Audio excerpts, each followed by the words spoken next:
অনিল কুমার মণ্ডল হাসপাতালে on duty অবস্থায় ছিলেন, তার চোখের সামনে ধ্বংসলীলা চলে। যখন সবাই তেড়ে এলো আপনি কোথায় ছিলেন? তখন এই ঘরে ছিলেন। তারপর কি হলো? তারপরে ওদের দেখলাম যে আর ওরা মানে পারছে না, এত লোক আছে যে তখন সবাই যখন পালাচ্ছে আমিও ভয়ে পালালাম। আবার কিন্তু সঙ্গে সঙ্গে ওরা ভিতরে থেকে গেল, আমি কিন্তু ঢুকে গেলাম, কারণ আমার ব্যাগ ছিল এখানে। ব্যাগটা নিয়ে পালিয়ে গেছে? ব্যাগটা নিয়ে পালিয়ে। আর তারা ভাঙচুর করলো, কি বলে ভাঙচুর করছিল? মুখ থেকে কিন্তু জাস্টিস চাই, ও আর কিছু না, ওই একই কথা ওরাও বলছে। ওরা কোন ফ্লোর অবধি উঠতে পেরেছিল? 4 তলা অবধি ওরা উঠতে। 4 তলা অবধি উঠে গেছিল? ওই সেমিনার রুমে কি ঢুকতে পেরেছিল? না না না, সেমিনার রুমের দিকে যাই কিনা আমি দেখিনি। পেছন দিকে আমাদের ফলো করতে করতে ওরা, আমরা পালাচ্ছি, ওরা আমাদের পেছনে পেছনে এসেছে। 4 তলার দরজাটা ভেঙে ফেলেছে? 4 তলায় একটা সিঁড়ি, একটা দরজা ছিল, গিয়ে দেখুন ভাঙা আছে ওটা, 4 পেছন সিঁড়ি দিয়ে। 4 তলা দরজাটা? হ্যাঁ হ্যাঁ।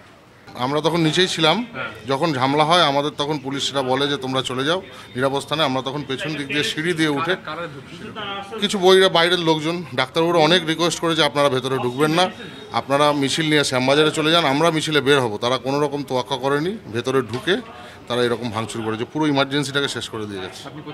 আমি ইমার্জেন্সি নাইট ডিউটি চলছে আমার, আমি ইমার্জেন্সি স্টাফ।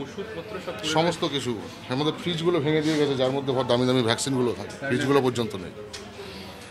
এটা তো আমাদের, এটা পুলিশের পর্যাপ্ত পরিমাণ ফোর্স ছিল না, কিছু পুলিশ এরা আটকানোর চেষ্টা করেছিল, আর বাকি কিছু আমাদের সাথে পালিয়ে তারা আমাদের সাথে ওয়ার্ডে আশ্রয় পুলিশ গিয়ে লুকিয়ে পড়েছে, আমাদের সাথে আশ্রয় নিয়েছিল। তারা কি করবে, তাদের পর্যাপ্ত পরিমাণ ফোর্স নেই যে পরিমাণ লোক ঢুকেছিল।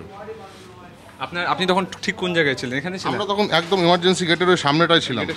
গেটটা ওরা পুলিশরাই গেটটা কোনো রকমের দড়ি দিয়ে বেঁধে দিয়েছিল, সেই দড়িটা খুলতে যেটুকু সময়, তাই সেইটুকু সময়ের মধ্যে আমরা পালিয়ে পেছন দিকের গেট দিয়ে ওপরে 5th ফ্লোরে মেডিসিন ওয়ার্ডে, পেশেন্টের ওয়ার্ডে গিয়ে আমরা। কেউ কি সেমিনার রুমে ঢুকে গেছিল? সেমিনার রুম এখানে নেই, এটা টোটালটাই ইমার্জেন্সি।